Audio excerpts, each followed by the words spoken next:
Welcome, everybody. I'm Verl Workman, CEO of Workman Success Systems, and this is a call we do once a month to welcome everybody to, I'm going to share my screen real quick to give you a little bit of an inside track of what's going on at the Workman with our Workman coaches and clients, and give you some ideas of some of the things that we do to help our people grow. The theme or the topic of today is finish strong. How do you do the right things and finish strong and set yourself up for an unbelievable 2022. So as we come into this last couple months of the year, a lot of people have a tendency to take their foot off the gas.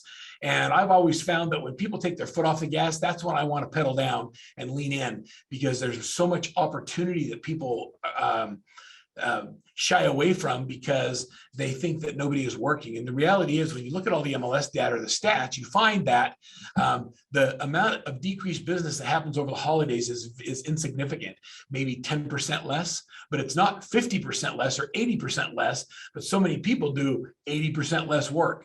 And so there's people's life events that occur that cause them to move continue to happen during the holidays. We want to make sure that we put ourselves in a position to be able to, I like to use the word dominate, to be able to dominate going forward. And so I've asked our Senior Director of Coaching, Sara Guldi, to join us today. Sara Guldi has a master coach with Workman Success Systems. More importantly, she's a good friend. She's helped so many people and so many coaching clients not just take their businesses to a next level, but actually live lives at a higher level. And if you're one of Sara's coaching clients, you know that's what it's like. Go ahead and say hi to her in the chat box so we know you're here and can ask questions. Sara's also is a 13-year veteran of real estate. She ran a team in Maryland while living in Florida. Everybody take a second and think about that. Doing, 65 million in her best year, she's living in another state. Like, anybody else want to live that lifestyle? I want to live in a different state, have my team do, high seven figures. That's exactly Sara. And so we're excited to have you here, Sara. Thanks for spending time with us today and just kind of giving us some insight on how to crank it up and be ready for 2022. I'm very happy to be here. And I have to warn you guys that are here to hear something like new and fantastic and you're looking for a silver bullet. We're not going to talk silver bullets today. We're going to talk about all the amazing foundational basics that we try to pretend we don't have to keep doing. But we're going to talk about how we can get laser focused on them and continue to do them at a higher level and take advantage of everyone else taking their foot off the gas right now, because that's what's happening. People are starting to say, oh, well, it's coming up on Thanksgiving and I don't really want to have to work that hard for the holidays. I had a call yesterday that was a new client coming on, and they're like, well, I was thinking I would start in January. Because they think that it's like, let's just wait right now. Let's get through this period. And so we want to differentiate ourselves from what everyone else is doing in the market. And there's a few really amazing things that we have that we use that drive people to do it, but you don't have to reinvent the wheel. I believe there's some of the things we're going to share with you today. And that'll be on a link on a slide at the end. But I'm going to walk you through some things that I try to have clients focus on, that we as a whole try to have our clients really focus on, and even more so at this time of year, because it's continuing to do the right things. Am I right, Verl? 100%. So when you start thinking about 2022, here we are in November already. When do you generally have your clients work on their strategic plans or business plans? We start talking about it in August. I want them done by October 1st. And so it's usually the beginning of August that I'm like, hey, by the way, let's start looking at our business plan, because I know it's not an overnight activity, especially at the depth and level I want them to go with in the thought processes. So by October 1st, I want it done, because generally it's a 90-day sales cycle. So I tell people that nothing you do today is going to pay you back for 90 days. Like, your year is already finished. So right. Whatever you have under contract and done right now is what you're going to close out for the year. And what we should be doing right now is focusing on building the pipeline and getting the contracts and listings and everything so that we have an unbelievable January. And if you're not thinking about January right now, you're going to miss it. A lot of people think that the spring is the great selling season. Actually, right now is the great selling season. And the agents that focus right now on thinking about what they really want to accomplish. I was just sitting in a meeting prior to this call talking about 2024. Think about that. So we're thinking a year, 2 years in advance of what the business is going to look like and what has to be happening a year from now and 6 months from now in order to make that happen. And so let's talk a little bit about strategic planning and kind of take us through, Sara, what you think about, how you think about strategic plans, and take us through your process. Yeah, absolutely. And I'm just going to add too that when you start thinking about how you're going to really blow away 2022 and have a strong beginning, there's going to be a benefit at the end of 2021, because as you start doing the activities, it is going to also say, hey, oh my gosh, yeah, actually I did want to buy this week, or hey, I'm a cash buyer and I'm ready. So while the year's pretty much over, there's still opportunity to gather more business for it. So this is a sample strategic plan from a client for our company. Names have been changed. Can you blow it up so you can see it bigger on the screen? Absolutely. All right, let me just use the easy zoom there. How's that? Yep. All right. So this is a strategic plan for a client. And we like to look at it as, what is the vision for your business and also for your life? Because obviously I don't think very many of us are, living so we can work really hard. And I don't think so. I could be wrong. If I'm wrong, let me know. But so we want them to think about what they want to create in their business. And so this client wanted within 5 years to have a functioning team selling over 300 units per year. So we're looking long-term, what does that look like? And then we want to look at the benchmark of what is 1 year within that. And so again, they're looking at income, how many transactions they're doing, how many transactions their team is doing, because the goal is not for the team leader to sell all the houses. What hiring they're doing and what their business looks like. And this one is just go through the numbers with me. So their 5-year goal is they want to be doing 300. Yep. And so at the end of year 1, where do they need to be? At the end of year 1, 55 closings was what 127 closings is what they targeted at the end of year 1. And that would put them at within 5 years, doubling it. Honestly, I think their 5-year plan is a little conservative, but that's what they wanted to go with. But they could do well more than 300 if they're doing 127 at year 1. They should be probably about 450, 500 at the end of 5 years. Slacker. I know, right? What's great about this too is you can see that they're not counting on them necessarily being the lion's share of the business on the team. So they're 55 closings and they want the team to do 127. And I love that they're looking at, okay, how am I not the only person in the business that is funding the business, basically. For their 6-month targets, they set a unit of 58 total. And then they had some hiring built into there. How are they going to support that business that they're building? And I know, again, some of you are probably sitting there like, well, how does this make my year strong? We'll get there. And then something that they added too is, what are their pillars of income into this? And so your pillars are something in the business plan. And if you look at your business like a table, it's the 4 legs that are going to help you reach your goal on every side. So that's how I describe it. We'll get into that more when we go through the business plan some. And then they set what their goals are specifically for the business, how they know they're making progress, what the biggest pains are, and what's going well. And then I love that they put their personal objectives on here as well, because if stuff is going great in life, stuff can usually go great in business. And on the flip side, if it's not, then it's usually gonna show up in all areas. And so this client has some personal objectives, like to continue exercising, to continue going on their date nights, taking golf trips with their friends, Kesha's tarpon, which is very specific. I want to catch a tarpon. I want to hand it done. So Sara, you're saying, so I want to unpack some of the things you said. Yeah, let's unpack it. So one of the things that Sara said that resonated with me is that she's talking about building a business that supports a lifestyle, not a business that is your life. Yeah. So what do you want your life to look like, and how do we build the business to create that life that you want? I think that's a big difference. A lot of people just build their business plans as that is their life plan, and it becomes all business. And they look back and what have they really enjoyed in their lives? And so I love that you have personal objectives in here, thinking about, date night's an important thing. I've been married 35 years and we continue to have date night. And when we don't, things feel out of balance. Yeah. Yeah. I almost feel like the personal stuff in the business plan is even more important than the business stuff, because we got to get that really strong foundation so you really can pour into the business in the way that you need to, and then have the time to enjoy your life that you want to. Yeah, when you say it like that, I also, when people have a hard time articulating what their why is, well, when you look back at the personal objectives, they're usually identified there. Yep. And so I've learned when a client isn't doing the things they need to be doing to move their business forward, if I can look back to their personal objectives or the things that really motivate them, I'd ask them if they're still important. If they are, then how about we do the work? Yeah. And so what's great about the strategic plan and the business planning is Some of these are only 6 months out goals. And so if you think about it, we've got 3 months left in this year, 2 months really. And so this is probably most of these 6 months goal. By the end of the first quarter of 2022, you should be hitting these targets if you make the plan now and you put the things into action now. And so the activities you do now, yes, 90-day sales cycle, but it's also going to create the habit in your business that moves things forward every single day now. And so if you haven't done your strategic plan, where you are looking at where am I 5 years, 1 year, 6 months, this is another one. And so they added into it some of their quarterly goals for their business. They set personal development goals at the very top of their strategic plan. It is a I'll zoom.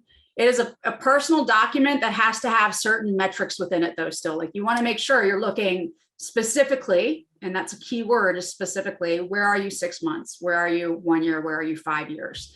And make more money is not specific. Take more time off is not specific. It's funny with this one, they want to be in the top 5%. That is a big deal to a lot of people. Yeah. Like the recognition that happens when they do well is a big deal to a lot of folks. Yeah, absolutely it is. So that's, and they have some other stuff too, like the wife not being, the team leader that she's being, the marketing hires that they want to make, talking about profit share downline for the brokerage model they're in, investment properties. So they're looking at the whole picture within this planning. And so this is a huge foundational piece of finishing this year strong and making 2020 strong, is knowing where you're going in 2022. I keep saying the wrong year every time I talk about it right now. I know. Well, it's next year. So so I'm just curious, Sarah, on these. Yes. These are actual real clients, and yes, they're the different names. How have they done in their accomplishment of moving towards their how they doing? All three of these clients are actually doing fantastic, and I largely attribute to that to them being so specific in what they are working towards. These aren't all from my clients. I actually reached out to some of the best and brightest in the company. And I will say all of these clients have within the last 6 months or so been invited to join us in what we do actually. So they're killing it so much with their businesses and implementing these systems that we're now having conversations about how they can help other people succeed in the business too. Isn't that fun? Yeah, it's super fun. I love that part of it when a client develops into having the ability and time to do what we do. So they are reaching their goals. I have a client, I didn't pull her strategic plan, but we had, when she first started with me 6 years ago, she had to take a trip to a specific place on her strategic plan. And when we looked at it this year, I was like, why haven't you booked this trip yet? And she was like, oh, I guess I could. From there, aren't I? I was like, yeah, you're absolutely there. So it's fun to revisit those things too. So talking about the business plan, the strategic plan is the beginning of the business plan, but we also have it as a separate standalone doc, just so it's easy to refer to on a regular basis. The business plan starts with me zooming in on it so everyone can see it.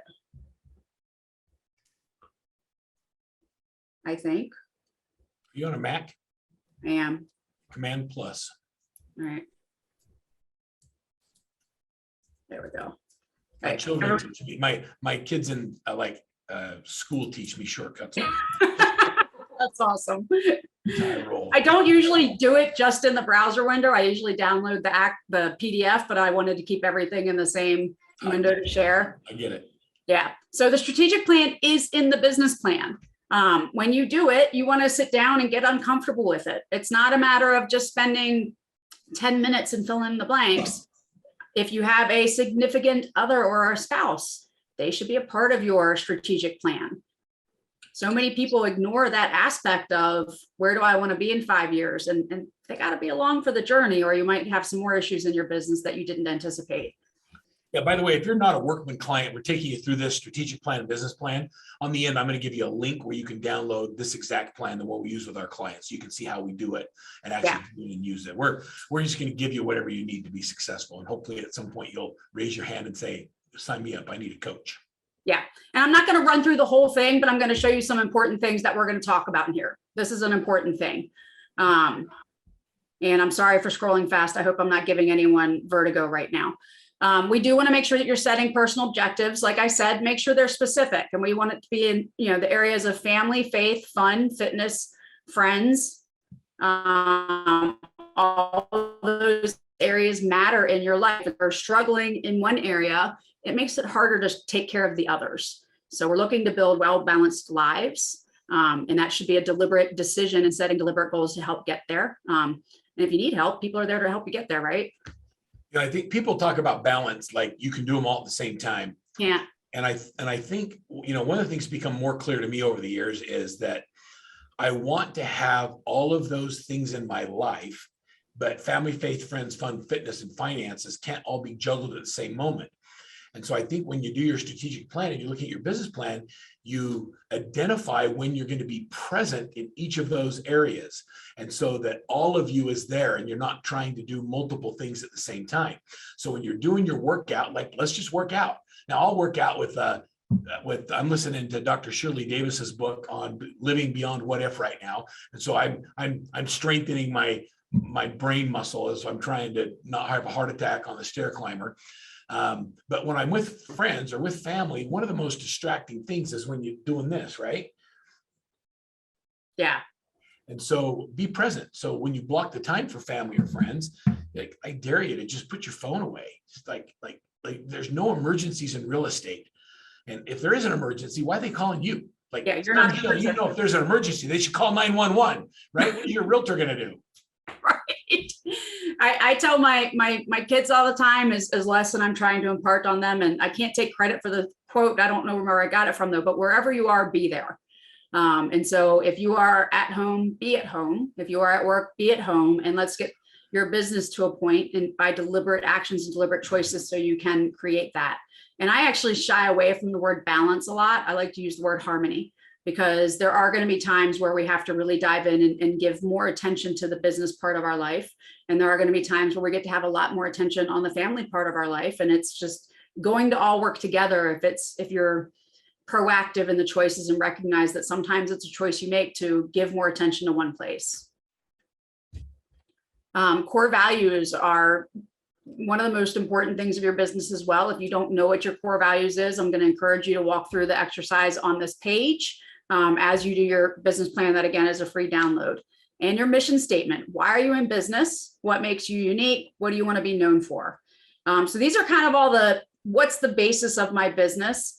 What's going to drive it? I'm going to skip through this part because it's not a business plan call. It's a how do we finish strong and how do we start strong? We could spend 2 days. Right. It would be a 2-day session to do it just on the business plan. Yes. So the pillars of income, I referenced them earlier, so I just want to stop and talk about it again. So a lot of people will say, oh, I do all my business based on referrals. Awesome. I love when you do all your business on referrals. Or let's say I get all my business from Boomtown. That's great. I want you to envision a business where you get everything from 4 different pillars. And so you have a phenomenal sphere of influence, top 50 and referral basis. And you have an amazing lead generation business if your business is set up to support that. And you're doing open houses and you have a farm. And so we're going to set our goals to hit our targets in each individual area. We want to try to hit that 100%. The reason I wanted to I just wanted to clarify that again, because the pillars kind of throws people off sometimes. And so if you get doing the free download and going through that, it's important to kind of visualize like top 50 sphere of influence. Your goal is to, how are you going to make 100% in that one pillar? And you can do that 4 times over, because imagine if you just kind of fail at 100% 4 times over. So let's pause on this for just a minute and talk through a little bit, because I think that it's one of the most important pieces in thinking about how you are going to, double your business or quadruple your business. What a lot of people do is when they see the 4 pillars, they go, oh, let's say I want to make $100,000 or $1 million. Doesn't even matter what the number is. If I want to do $1 million, it's 180 transactions, whatever your number is. And they say, okay, I'm going to get 25% in sphere of influence. 25% is going to come from working FSBOs and expires, 25% from my geographic farm, and 25% from, Zillow leads. And so they put that on there and then they work them. And what happens is 2 or 3 of them only hit at 60% and only 1 hits at 100, and they fall way short of their goal.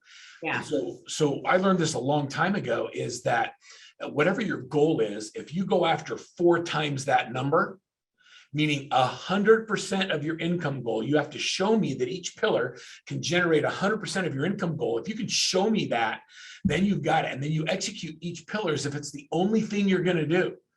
And then when two of them fall short, you still grow. You still grow way beyond what your goal is. And Weaver posted a note in the chat box that said, the first time I ever did this business plan, it was life-changing in all areas of my life. And when was the first time you did that? How many years ago was that? I believe it was 2012, 2010 or 2012. I can't remember. Yeah, a long time ago. And it's gotten better. Like the business plan, Right. keep adding to it and changing it and making it better. And so I love that you're still doing it and still with us. And like, I can't go through a year without going through a business plan like this. It doesn't, like, I almost feel like what Zig Ziglar used to call a wandering generality. I would go around, run around like a chicken with his head cut off, just hoping to hit a bigger goal, whatever that might be.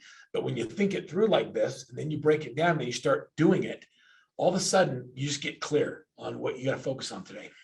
I had a challenging call last week with a team member for a team, and the team member just didn't quite buy into the business plan. And I'm telling the story because I think it helps illustrate why the business plan is so important, because she just kept saying, well, it doesn't matter. I'm not going to follow it, the way I spell it out. So why do I have to waste all the time being specific? And I said, if you don't put the time in to be specific, it's like you're putting an address in a GPS that you don't know how to get to. You're getting in the car, you're starting driving, and then you turn off the GPS.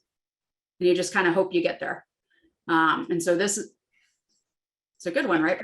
Well, yeah, no, I'm just thinking like when someone thinks that, it's like they're setting themselves up for failure and they don't want to go ahead and write it down. So when they fail, they have an excuse. Yeah, absolutely. That's like bizarre behavior. Right. Yeah. And we talked through that and she got on board with it, but it was just so interesting. And so the pillars, the reason I talk about it is now we're going to get to what the steps are that are going to have you have an amazing finish to the year, an amazing beginning of 2022. I actually said the correct year this time. That's so exciting.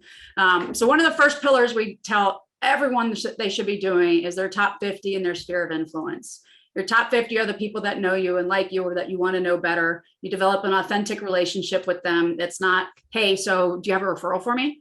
That's not the conversation. It's, hey, I need you to sell your house and we're friends. And so you're going to use me. Not what we're going for. It's really getting to know people and caring about them. We talk about the forward dialogue. Hey, Verl, how's the family today? It's, I like to say they're still growing. Right. They are still growing. We ask about work, we ask about recreation, we ask about dreams. And this is if you were only going to do one pillar in this business, I would certainly frown upon that very largely. But I would say that needs to be your first pillar in all things that you consider, is that you're going to work that program at a high level. And so for the purpose of this conversation, is how to have a phenomenal end to your year and how to have a phenomenal 2022, we're going to talk about the top 50, because I think that's the path that people often miss. They want to go straight to paid leads, or they're doing Zillow, or they're doing Boomtown. And again, those things are great if your team is ready for it. But the biggest missed opportunity is the people that know you and like you. So we like to say that we lead with revenue, not expense. Yeah. And so in order to lead with revenue, when we look at all of our clients and all of our coaches, we ask the question, where are the revenue buckets that have zero or low cost that you're currently not taking advantage of? And if you're not closing 86 deals a year out of your database, I'd start there. Right. It's a great place to start, especially because it really is just creating authentic connections. Your top 50, if you have kids, that might include parents on the sidelines at your kids' sports. If you belong to a church, it might include friends that you have from church. And it doesn't have to be someone that's ever done a deal with you. It could be someone that you just know and respect, and you want to get to know them better. And they're going to come to think of you as a resource because of that relationship that you build with them. And so that's what we're talking about, is creating authentic relationships. And so in doing, planning to have an amazing end of the year, one of the biggest things we need to do is look at who's are in our top 50. And if you say to yourself, the excuse I hear most often is, I don't know 50 people. Open up your Facebook. And if you have 50 friends or more, then you know 50 people. I like to say, okay, let's start with the A's. Right. Going out, then we'll go to the B's. I guarantee you they have more than 50 people in their list. Right. So those of you on this call, how many of you are actually working some version of a top 50, or have a sphere of influence or center of influence program, circle of influence program? You can raise hands, I think. Is that, yeah. I can't see everyone because I'm sharing, but I'm going to assume hands went up, and it was. Oh, yeah, right. it's huge. Yeah, huge. And so Awesome. And Dennis used the chat. Thank you, Dennis. And so I want you to, as you're going through, think about what's one thing I can do to level up my top 50 to finish out this year, start next year strong. Crystal asked a great question. How do you work it if you're new to the state? So Crystal, can you come off, are you muted or can you come on video? So Sarah, you're the perfect person to ask this question to, because one of your clients moved from Michigan to North Carolina, and she's only been there 2 years, and she hit $1 million GCI this year. So why don't you talk about that transition? I think Crystal, you have no idea who you're talking to. This is like the master of starting in a new area. So Sarah, unload, give it to her. Yeah. And so the first thing that I usually think about, like the first thing I did when I moved to Florida, I didn't know anyone in Florida. The first thing I thought about is, what do I like to do? Because I certainly don't want to develop a top 50 with people that are doing something that I don't even like. And so I wasn't going to go join a cooking club. Like it wasn't going to happen. Not a cooker.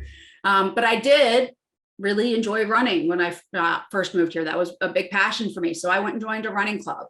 My kids, I have the fortunate that I have kids. If you don't, that's okay. Again, there's other areas we can meet people, but I really looked at, what do I want my life to look like? Because we're, again, not looking for people that have used you for a transaction. And so you being new to the area is actually not relevant.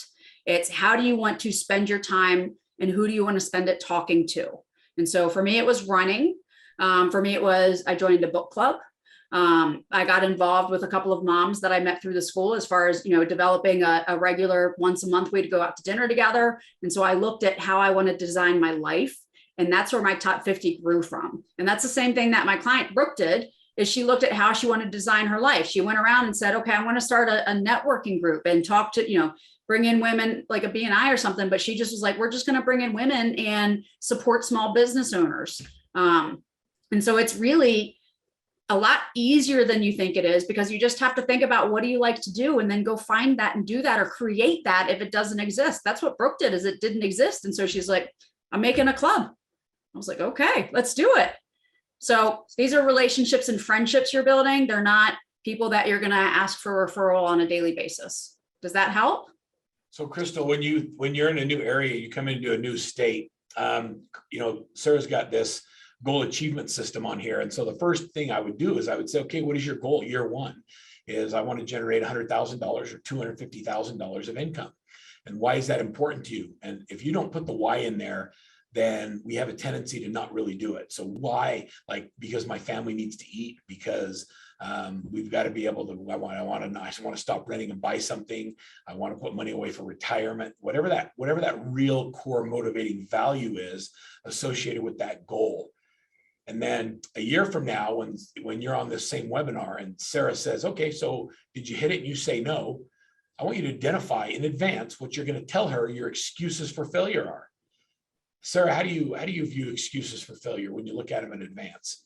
I love looking at them in advance because it eliminates the excuse. When you recognize and take a minute and sit with and say, okay, what are the reasons? Like, oh, I just didn't have time to join a book club, or I didn't have time to meet new people, or I just don't know anyone because I just moved to the area. If we identify that, then we can start thinking of solutions for it and come from a place of solutions instead of being stuck behind that story. Yeah, that was my reason for asking you guys that question, because that's been like my real concern, because I probably have like 4 or 5 people that I know casually from like meetup groups. Right. And then additionally, I have been watching the BAM program. So we went over the business plan, and we talked about your excuses and then of course your goal. So for me, I just don't want to be in the financial situation my parents are in at their age. Yep. So I look at that and I'm like, I need to learn how to manage my money and grow my wealth. What moved you to, where do you live now, Crystal? Maryland, actually. Oh, you said, so what brought you to Maryland from California? My boyfriend was moving out here to work on base. Okay. So the military start over is something that happens every 3 years for a lot of families. And a lot of people do real estate in that because it's easy to, well, it's not easy, but it is. It's, there's steps to it to pick up and go and take that skill set to a new state. And so I would say, Crystal, what do you enjoy to do what's fun to you? So I know that I was looking at networking at church, at the gym. Yep, Um, on right now, base. unfortunately, I don't have time to join a book club with all the books I'm reading for my business. Well, but you can, so what Brooke didn't do a fiction book club. I'm gonna She go did ahead a and put that business on there book as club. excuse. Yeah. I'm gonna write that as That's an excuse for failure. I Hopefully don't- get it. If you're reading books, you have time for a book club. Like, that's just, that is what that is. But so I would challenge you to like say, okay, let's do a business book club. And there's also resources on base where you can have social network created there. So there's a lot of opportunities, and I want you to stop telling yourself that it's going to be hard because you don't know anyone, and instead start identifying what all those opportunities are, and then do goal 1. Now, what is your excuse for, like, may start a book club. What's your excuse for failure? Oh, I don't know anyone. Well, that's okay. You're going to meet them through doing the book club. The first time I went to my book club, they were all total strangers. Yeah, I like that you mentioned just start an event, because that's how I met all my friends was meetups. So that would Yeah. be. So Crystal, do- how long have you been there? I've lived in Maryland literally the beginning of COVID. So it'll be 2 years this Thursday. Oh, well, if you don't have 50 people in your list already, it's because you're not making an effort to build it. Like, whatever. What do you do? Oh, well, I just got my real estate license. Okay. Where in Alright. Maryland are you specifically? I'm actually in Finksburg near Westminster. Okay. Yeah, there's plenty of opportunity there. Yeah, they have a good community. Yeah, there's a great community there. I have a family in Thurmont. I have family in Mount Airy. There's lots to do. There's lots of community there. So you just need to find something and get involved with it. Get involved in it. So starting today, your job is to add 2 people to your top 50 every day for the rest of the month. And the way you measure success at the end of the day is, did I add 2 people to my top 50?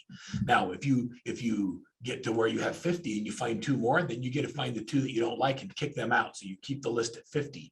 And so every day we add 2 until you have your 50. Can you do that? Sorry, I'm also an admin, so I had to open the door. So from what I heard is that you want me to work on getting my 50 by when? And then I heard if I go over, I'm allowed to kick 2 out. We're going to add 2 a day. Okay. And they don't have to be besties now. You're going to get to know them. Right now, you just need to know their name and how to contact them and be willing to contact them. Okay. Hey, Crystal, let me give you a secret. The worst thing has already happened. They're not using you. So there's nothing worse that can happen by calling them and putting them into the program, right? I have no problem calling people. I have another business where I call agents to do photography. Okay, well, that's not going to build retirement. That's a job. You want a job, or you want to make some real money? Crystal?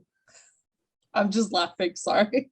Right. Okay. So, and that's not what this call's about. I apologize Right. for jumping in, Sarah. But so No. what we have to do is, like, everything Sarah's saying is right on the money. Get involved with activities that move you closer to your income goal. Do you have a clear stated income goal for 2022? Like, you know exactly what that number is? I started working on it. I don't have the number. I do know that you said, shoot for the stars, and then if you land lower, but Okay. you want that goal that's higher. It's 100,000. Like it's 100 grand. If you don't make $100,000, you're not even playing. Like, if you're going to be in real estate, let's go to work. Are you okay with that? If you Yes. think that's too high, then you need to join one of our teams and get on a team if you're not already on one, because team members on 40% splits in Maryland are making more than 100 grand. So, like, wherever you are, that's your number. First year there, 100 grand. You okay with that? Yes, and I'm with David Pridgeon if you want to know. Awesome. Yeah.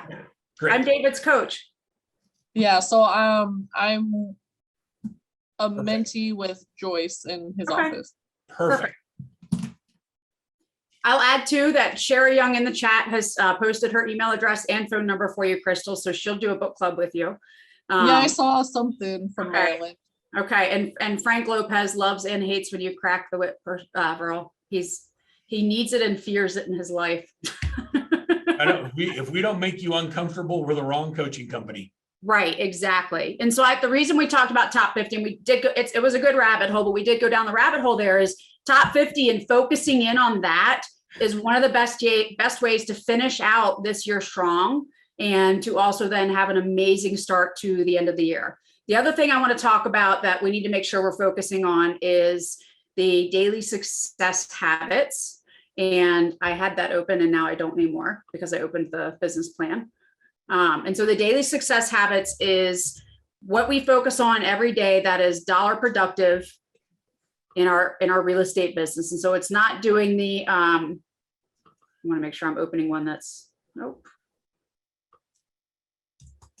It's making sure we focus on calling people every day. And that's creating new business, not just follow up. Of course, we need to make sure we're following up with our leads, following ABC. So A, you have an appointment, B, call twice a month, C, call once a month. But it's prospecting, like Crystal, adding new people to her top 50 every day. They're not going to be people she knows. They're going to be new business.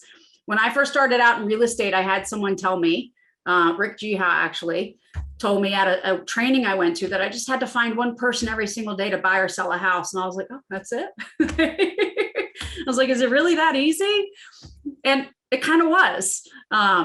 It kind of wasn't, but it kind of was. And so if you follow doing the daily success habits and then make sure you're deliberately engaging with your people on your top 50, you're going to have an amazing year. I want you to pick one metric that you're going to focus on for the rest of the year. We talked about this, Verl and I talked about this recently. So I want you to either, say buyer's appointments are going to be your one thing for the end of the year. If you're a team leader or a solo agent, it should be listing appointments. They're going to be the one thing you're going to be intensely obsessed with getting for the rest of the year, and do everything you can to get as many of those. And then you're going to have the most amazing first quarter you've ever had because you dialed in and focused on this one thing with such a laser focus, and you worked your top 50 consistently, calling them, talking to them, having coffee with them, grabbing lunch with them at least once a month. So those are kind of the gist of what you need to do. So let's talk about the leads real quick. I know I flew through ABC. The other thing that you need to do to have a great finish to 2021 and strong 2022, I'm just going to give up on the year names. I don't know. I'm done. This year and next. Let's just go with this year and next. This year and next. Yes, thank you. Is to pay attention to what your leads are coming in. It's so easy to, especially if you are an individual agent or a smaller team, it's very easy to not see everything that comes in or not pay attention to everything that comes in and just say, I'm really busy. I have a lot going on in my life. And so I'm just going to work with this one lead over here. And we're going to pretend this one never came in. And so we start cherry picking what we're doing. And so instead of cherry picking, I want you to deliberately assign every single lead, either an A, a B, or a C. An A lead, you have an appointment with them. And so if that Zillow lead that comes in and they're like, hey, I want to see 123 Main Street, they're an A lead. And so you go show them the house, you have a conversation about what it looks like to work with you. You talk to them about what it looks like to get a mortgage after you've met with them, that sort of thing. The B leads are probably 30 to 90 days out doing something. And they are, I can't talk and navigate at the same time, apparently. But your B leads are going to buy something 30, 90 days. And so you want to call them twice a month. This is one of my clients' lead trackers. They do color coding on it, but this is what it looks like. And so they do a B buyer. Every single lead that has come into their business this year is on this tracker. They put what the buyer is, what the source was, the agent it was assigned to, the client's name, the date the lead came in, first contact date, what they're doing, what the source was. Now, a lot of these leads on here are Boomtown, so they went on the tracker, but the team managed them through Boomtown, and that's okay. We allow that as long as we're inspecting the results that happen. But you can see everything, this right here is what they did. And so A lead or B lead, and what type of lead they are. That's what you should be doing with your leads. I don't know if we're sharing a lead tracker or not. I don't think we are. Most people have access to it. Yeah, most people have access to it. Okay. So you want to make sure you're putting all this information on your lead tracker if you're still in it, because there's some clients who have moved out of it into the new thing that we're doing. If you're a client, you may know about it. And so you want to categorize everyone. You want to put who the agent is. You want to put the client name, their phone number. And if you're following up with them in the tracker versus your platform, which a lot of you might not have the platform, you want to make sure to put the first contact date and the next scheduled date, because then you can just sort the sheet by the next scheduled touch and make sure you're following up with them appropriately. So we're going to do several things here. And I know I flew through all of them. We're going to make sure we have a strong strategic plan, right? We're going to make sure we have our business plan done. We're going to identify our top 50 and we're going to dive right into it. Even if we don't think we know 50 people, we do. And we're going to make sure we have a deliberate, meaningful interaction using the Ford dialogue with them every single month. And we're going to not just do it via text. And we're not going to do it via phone call. We're going to meet them in person if we can. We're say, hey, do you want to grab a cup of coffee? Hey, can we grab lunch? Do you want to go to the movies together? Whatever. Just deliberate, meaningful, building friendships, interaction with them. We're also going to make sure that we are tracking our leads that come in. And we're going to make sure we're categorizing them by ABC.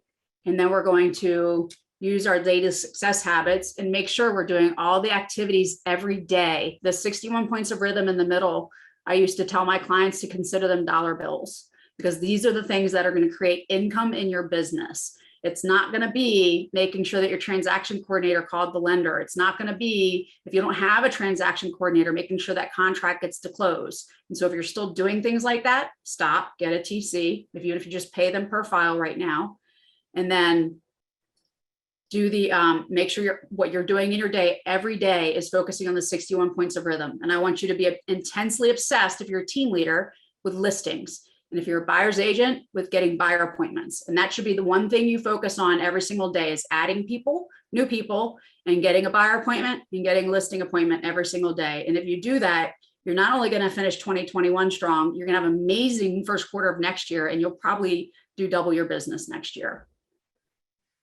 You know, it's interesting. So, Ann, I'm going to ask you to come off mute for just a minute. So, Ann, you've gone through this a few times where we've talked about these A, B's, and C's, and you've talked about doing your business plan, and we've gone over, you know, doing the strategic plan and doing your daily success habits.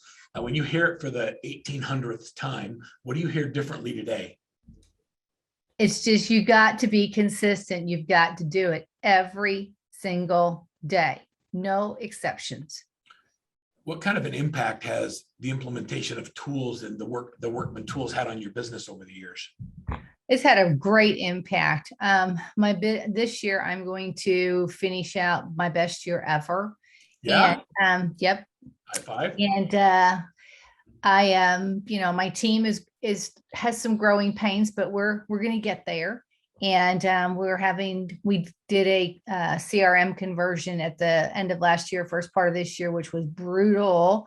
And so anyway, but it has really helped a lot. That's why I stick with it.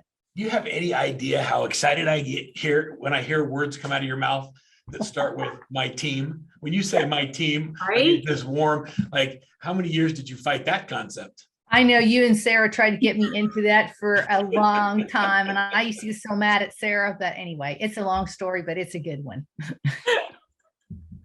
Well, congratulations on your best year ever. And isn't it interesting that even though you've had challenges, and even though you've done a new CRM, and even though you've got changes happening in your business, you still pull off your best year. And you wouldn't be able to do that if you didn't have the right fundamentals in place. So congratulations. Yeah, it's I've had team leaders particularly ask me before, well, do we need to keep doing the daily success habits? I'm like, yep, you do. Absolutely. I have one client that's 6 years now, and she's doubling her business over last year, even with everything that happened last year, and literally doubling it. And she not only does the DSH every day, she does it on the paper and carries the paper around with her every day. Like, it cracks me up. She's like, I have them all scanned in. I'm like, that's awesome. You know, we don't spend enough time talking about this, but the daily success habits, if you don't cheat, now, like, people want to get the points, and so they like to say, I got the points. But when you don't get points doing dollar productive activities and you cheat, does that help you or not? It doesn't help you one bit. Right. And so when you understand that if I really get 61 points a day, and every 270 points, I'm going to close a transaction, I never want to cheat. I want to make sure that I get my 270 points doing real dollar productive activities, because every 270, I'm going to have a closing. And if I want to increase my closings, all I have to do is increase the number of personal contacts I'm making and dollar productive activities. And so it creates a predictable, consistent business. And I think that's what most people lack is they have these big peaks and valleys, Sarah, where, hey, I'm hungry, so I'm going to prospect. And they do it for 60 days and then they fill their pipeline. Then they go out and do transactional and run around like, wild people. And then they have a big month and they go take a week off and go to somewhere. And then they come home and they're like, oh crap, I have no business. And they start the whole cycle over. Yeah. Right. It's crazy. It's just every single day. And yeah, I had I've seen people argue for points. Why I should get points for doing this because I had to do it. I'm like, no, you shouldn't. It's not dollar productive. I don't care. And they kept trying to debate for them. And I finally was like, look, this isn't for me. I'm not passing out gold stars. Like, that's just not how this works. And honestly, if you choose to cheat yourself, then that's your choice. I can't make you not, but you're only cheating yourself. So tell me about the left side of the activity tracker, what you're tracking there in the calendar. So the activity tracker and the calendar is one of my most hated and favorite parts of the daily success habits, because that's where it really shines a light on all the BS we're telling ourselves. And so if you take your phone and you set a timer to go off every 30 minutes, and every 30 minutes you have to write down what you just did, I guarantee you your work day will no longer be a 15-hour day at the office selling real estate to sell 15 homes a year. Because you'll all of a sudden get very clear on all the BS fake work that you're doing and get refocused on what you should be doing. And maybe you'll still work a little bit longer day, but it certainly won't be that many hours, and you'll actually sell some houses. So what I'm hearing you say is that by tracking it, you gain clarity on how much or little time you actually spend working on and in your business. Doing things that are just pretending to be busy, but don't actually move you closer to your goals. And it's not even just exposing the fake work. I actually like to use the first scroll for this one a lot, is I will form better habits and become their slave, because sometimes we're doing things that are okay. Sometimes people come into coaching and they've been pretty successful, but there's still a lot of pain in their life because of the way their business is working. And some of you might identify with that. And so by tracking what you're doing at whatever level you're at, you're not only going to recognize, okay, yeah, I am actually doing this great. I am getting my prospecting done, but then I lose 4 hours every day doing transaction coordination. How can I improve that? How can I do better? And so we want to look for the opportunities to do better in our day. And we want to look for where we're spending 4 hours doing Facebook, saying we're doing our top 50. One of the things that became really clear to me when I really started tracking in my activity tracker was that I was spending 10 or 12 hours a day away from my family. And half of the time I couldn't really pinpoint what I was doing. I was just there, but I couldn't say this is what I did. And it started getting fuzzy. And I really forced myself to understand what I was doing and really write it down. And I realized that I only needed to spend 6 hours away from my family. Right. And if I was really focused and really intentional about what I worked on, I would have a lot more time. And what happened is by spending less time at a higher level of focus, I was able to increase my production and increase the amount of time I had with my family. Does that make any sense? It makes total sense. Because I became aware. That awareness is the key. It's not an accountability tool. It's not for your team leader to babysit you or hold you accountable. It's so you become aware. And once you become aware, I think that most of us are pretty intelligent adults. And when we become aware of a behavior that's not healthy, we change it. Yeah. Unless it's an addiction, then it gets harder, like carbs. Right. I'm totally addicted to carbs. Carbs are your love language. Right. Yeah, it absolutely creates self-awareness. And so what this whole sheet is not for anyone else to give you a gold star or a pass or a fail. Do teams use it in accountability? Absolutely, because it helps teach people how to hold themselves accountable. This is entirely a self-accountability tool. This is to help people determine okay, I said there was no silver bullet, I lied, because this is the closest thing I think you'll come to in real estate to a silver bullet. Because like Verl said, if you know 270 points equals a contract, you kind of get to choose how many contracts you're going to do a year by the focus you give to your points. And do some points have higher return than others? Absolutely. And so if you send 61 emails a day, it probably will not be as effective as sending 10 emails, making phone calls, and meeting people face to face. And so keep that in mind. You're only cheating yourself there if you're doing it just to get the points, but it will still be more effective than doing nothing and just pretending you're at work all day. So we've got a master coach on the call with Sara, and I'd like to encourage all of you to go into the chat box and ask questions. let's see if we can stump the coach. Let's have a little bit of fun with that. I don't care if you're a coaching client or you're on somebody's team or you're just part of our Workman Success database and you're here for the first time. Ask Sara anything, and let's see if we can stump her. I like that. I'm gonna make that a personal challenge. I think you try that every time. I'm going to stop saying yes to webinars with you.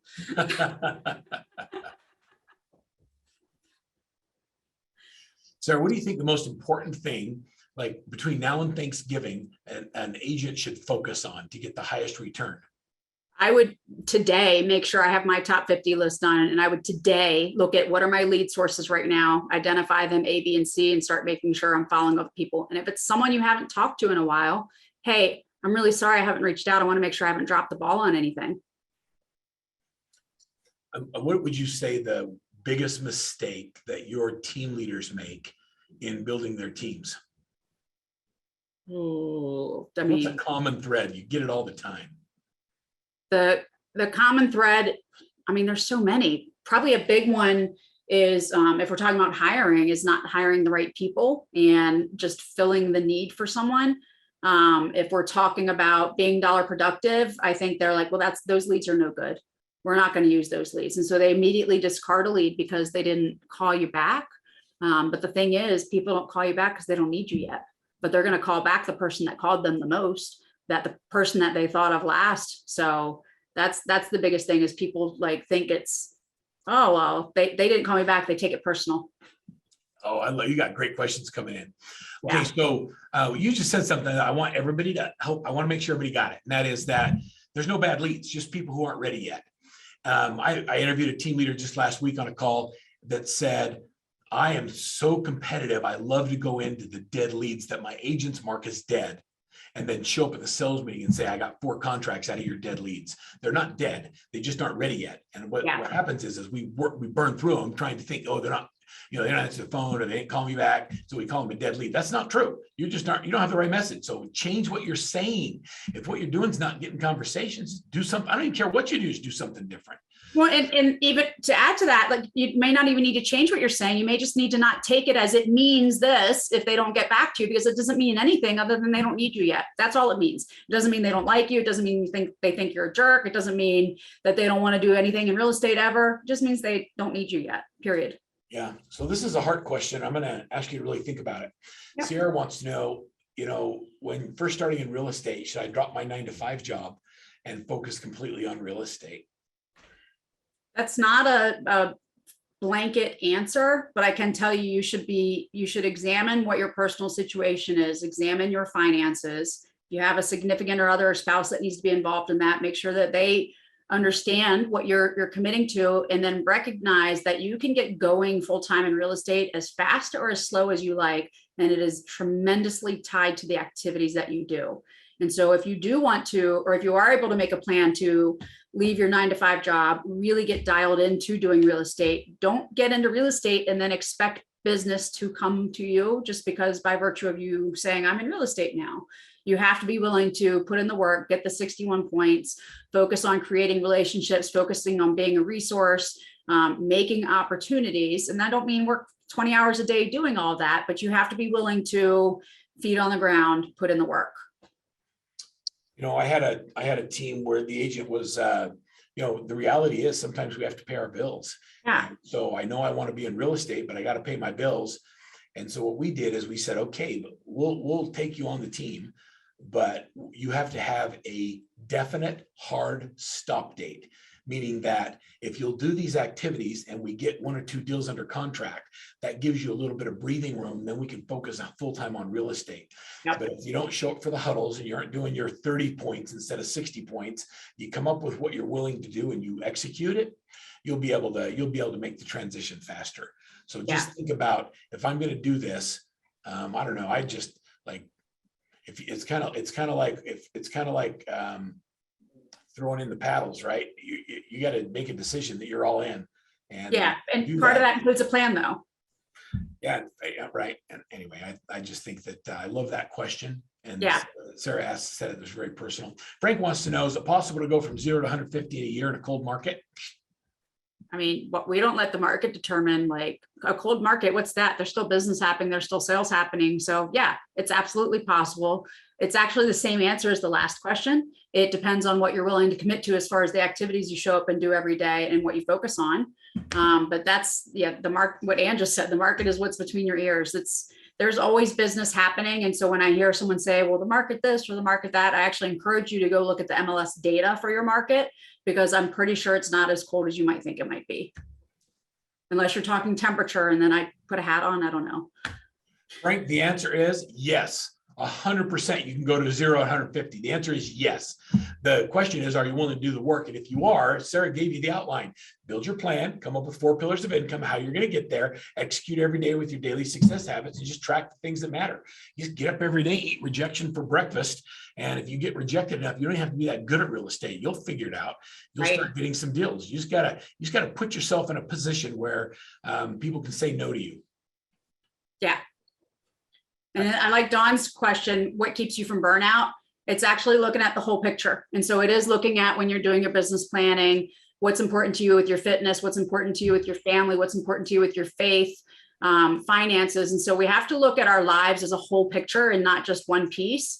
If we're not taking care of our spiritual, mental, emotional, and physical health in addition to our business, then we're doing ourselves a detriment. And so what's going to keep you from burnout is being deliberate in how you spend your time and having a plan for success and having specific time set aside to address all those other needs, going to church or synagogue or whatever is important to you, making sure you take time to exercise, meditate, pray, whatever all those things are. It's actually building those into your schedule, because there's no volume of business that we're doing that should take 24 hours of our day. And so if we choose to be deliberate in how we spend time in our business and then set aside time to do those other things because they're important and because it matters to do them, then you're not going to get burned out, because you're going to be taking care of your whole self.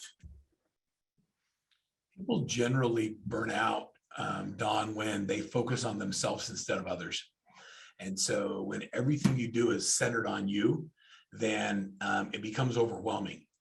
But if you'll look at your business and your life and say, how can I serve others, or how can I have somebody else help me in this area, and not make everything be about you, you're going to find that there's amazing people out there that have skills you don't have, that are better at transaction management, coordination, and better at creating marketing and flyers, and better at putting signs out.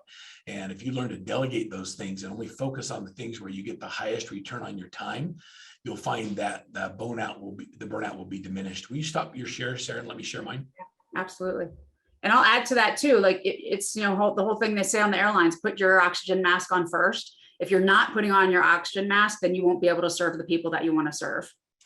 That's a lot of stuff today, Sara. We've gone through a lot of information, and I appreciate all of your insight and love the questions. For those of you, if you're not a Workman Success client, go to the sheet right here. You see in my downloads page. Take a picture of the screen, use the QR code, and you can download our free Workman Success Business Plan Workbook. If you'd like to know what it looks like to become a Workman Success coaching client, schedule your free business analysis, and one of our team members will go through where you are. Talk about what would look like moving forward, see if we're a good fit for a coaching relationship. If we're not, they'll give you some very specific things you can work on. And if we are, they'll show you what that roadmap looks like. Sara, final thoughts? Just put the plan in place. Like, this is not, let's wait another month and get this done. It's let's start now doing the things we talked about, because what you're doing today is 90 days from now. So we're already working on January business. So get to work.